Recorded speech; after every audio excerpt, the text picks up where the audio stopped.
Pour le premier voyage, on bascule en pleine période Art Nouveau avec le peintre le plus en vue de cette époque. On lui doit notamment les affiches des spectacles que le tout Paris s'arrache alors. La Dame aux Camélias, Médée, Lorenzaccio, c'est Mucha. Mucha a beau connaître la gloire en France, c'est en Tchéquie, le pays où il est né, qu'il va chercher l'inspiration. Et c'est aussi loin des salons de la Belle Époque qu'il met son art au service de la liberté, celle de son pays. La fleur au pinceau, c'est notre première invitation au voyage.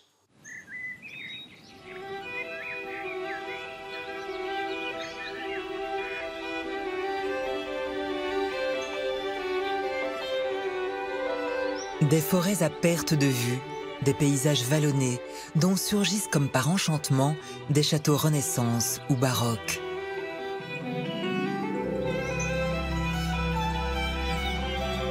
Au centre de l'Europe, la douceur qui se dégage des paysages de la République tchèque offre un contraste saisissant avec la rudesse de son histoire. C'est ici qu'est né l'un des plus grands artistes de la fin du XIXe siècle, au style synonyme de grâce et d'élégance, Alphonse Mucha, tour à tour peintre, sculpteur, affichiste, décorateur. Pour comprendre cet artiste complet et complexe, il faut ouvrir les pages du roman national.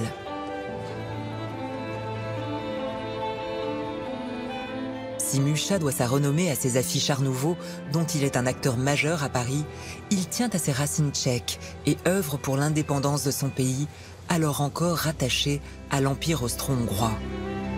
À peine rentré dans son pays natal en 1910, il devient un peintre engagé, patriote. Un processus créatif qui aboutit à l'œuvre monumentale qu'il peaufine jusqu'à son dernier souffle, l'épopée slave. Dans mon cœur, Mucha, c'est Léonard de Vinci. Pour moi, il était le De Vinci de la nouvelle ère. Il avait une palette de compétences très large. Il a créé des meubles, des bijoux, des peintures, puis il a été franc-maçon, mystique, mais toujours croyant. Tout cela crée une personnalité aux multiples facettes, complexe et unique, celle d'Alphonse Mucha.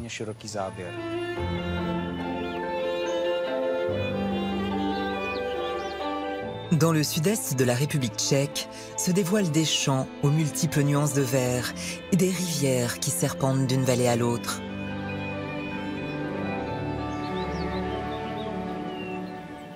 C'est dans ce décor végétal, au pied du mont de Réna, que l'histoire d'Alphonse Mucha commence en 1860, quand il voit le jour à Ivančice, dans une famille nombreuse de la petite bourgeoisie locale.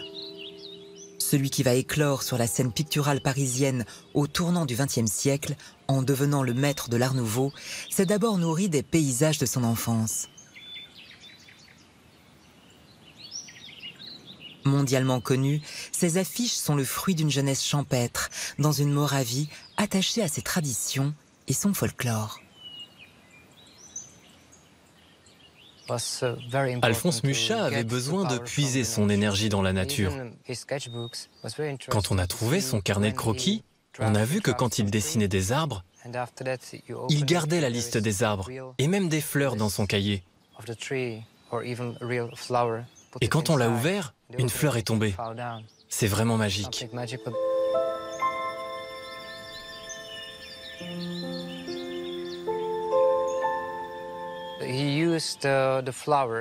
Il utilisait les fleurs de cette terre pour évoquer la mélancolie, un sentiment qui venait de sa nation. Il se rappelait toujours la couleur des arbres d'ici, la couleur des fruits qu'il mangeait et la couleur des fleurs qu'il cueillait pour les filles quand il était jeune.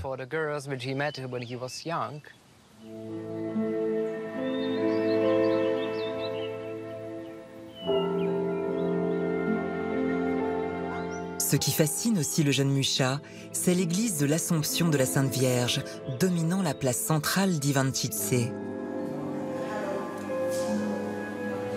Il y découvre l'art baroque. Les sculptures tout en dorure lui inspirent ses premiers dessins.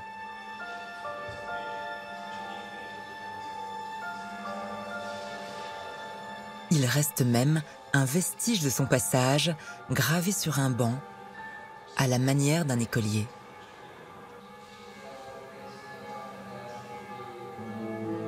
Mais c'est l'atmosphère sacrée du lieu qui instille très tôt en lui un mysticisme dont toute son œuvre est imprégnée.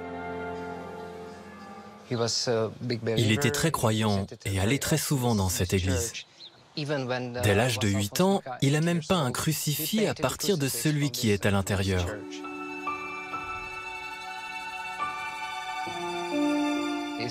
C'est plus l'extase des personnages qui l'intéresse dans les peintures, ou les postures de certaines sculptures. La spiritualité au sens de la foi était aussi importante. Le rapport qu'Alphonse Mucha avait avec les femmes dans sa peinture a été inspiré par son enfance et son premier amour, Julinka, qu'il a rencontré ici à l'église. Ils chantaient ensemble dans le chœur. Ils sont tombés amoureux et elle est morte très jeune. Cela a inspiré ces femmes fatales dans son travail.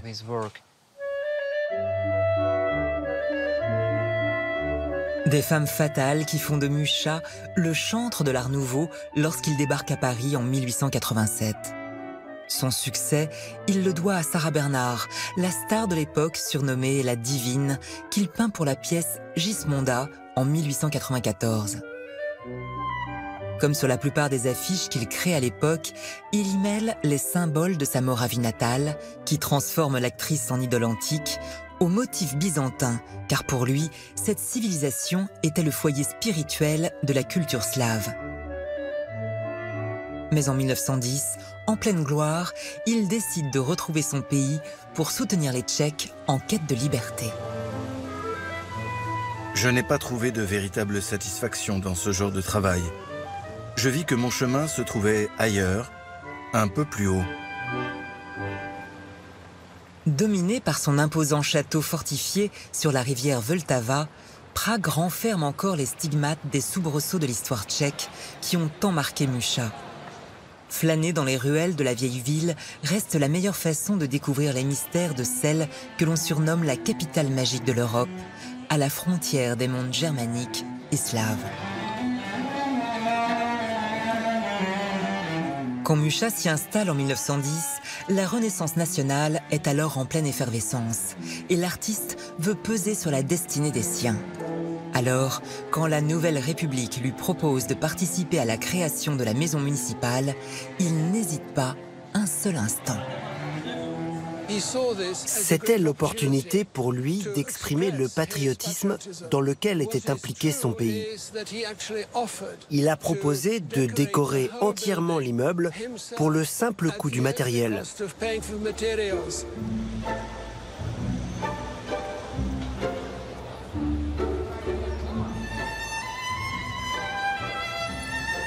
La construction de ce monument Art Nouveau aux influences néo-baroques sert avant tout à affirmer l'identité tchèque d'une ville qui cherche à s'émanciper du joug de l'Empire. Tous les artistes patriotes du moment sont mobilisés. Et l'imagination foisonnante d'Alphonse Mucha s'illustre dans la majestueuse salle du maire, que cet artiste complet décore des luminaires jusqu'aux rideaux. Ces fameuses fresques évoquent les grands personnages de l'histoire tchèque qui luttèrent sans relâche pour l'indépendance de la nation, remportant d'éphémères victoires et subissant de cruels revers. Le panneau le plus important, celui du milieu, peut être interprété ainsi. Avec la force, vous gagnez la liberté, mais avec l'amour, vous obtenez l'unité. Donc c'est un message spirituel qui évoque aussi l'amour et la sagesse maternelle.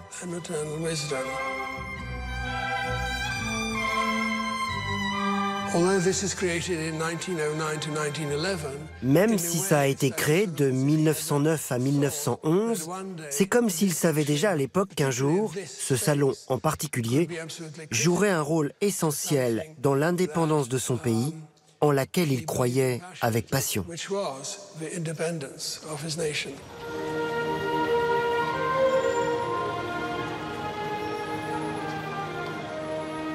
Le 28 octobre 1918, le rêve de Mucha se réalise. L'indépendance tchécoslovaque est proclamée depuis le balcon de la maison municipale. Dans la foulée, le peintre se met au service de sa nation chérie en créant les emblèmes de sa patrie naissante, des timbres-poste aux premiers billets de banque. Je pensais désormais avec assiduité à la façon dont je pouvais, modestement, être utile à mon peuple.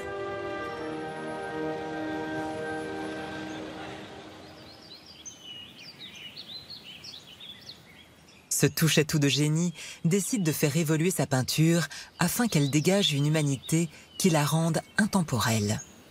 Il se lance alors dans l'œuvre de sa vie, 20 tableaux de très grande dimension retraçant l'histoire tourmentée des Slaves.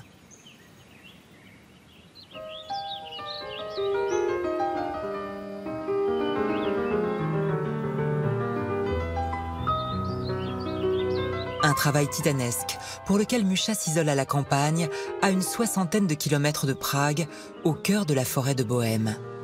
Il choisit le château fortifié médiéval qui surplombe la ville de Sbiro.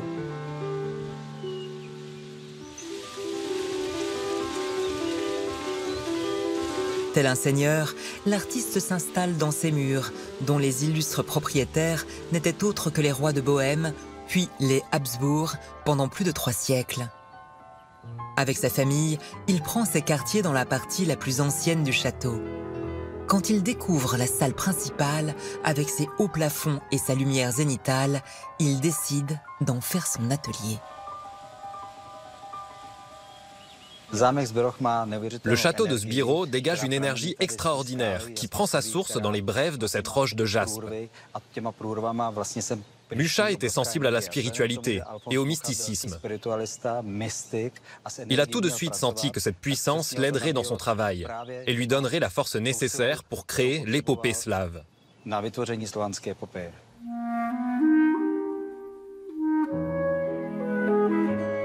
Ce défi pharaonique ressemble à l'homme utopiste qu'est Mucha à l'âge de 50 ans. Il présente une vision lyrique des conflits qui ont jalonné l'histoire slave de l'Antiquité jusqu'à la fin de la Première Guerre mondiale. Une grande et glorieuse lumière qui éclaire les âmes de tous les peuples par ses idéaux clairs et ses brûlantes mises en garde. L'artiste imagine des mises en scène avec des modèles vivants qu'il photographie avant de les peindre sur grand format.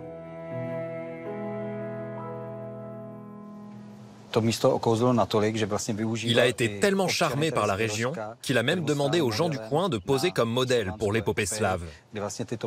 Ils revivent dans ces toiles. C'est un mariage incroyable entre ce lieu et son œuvre.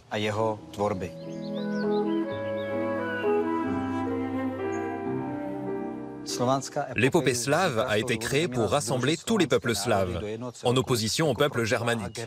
Ça ne concerne donc pas que l'histoire tchèque, mais celle de tous les Slaves. Après un travail acharné, Alphonse Mucha remet officiellement l'épopée slave en 1928 à la ville de Prague pour fêter les 10 ans de l'indépendance. Mais il peaufinera ses tableaux jusqu'à sa mort en 1939, à l'aube de la Seconde Guerre mondiale. Si les rêves d'unité des peuples de ce grand humaniste s'effondrent, il laisse derrière lui une œuvre prolifique, incarnation de l'âme slave.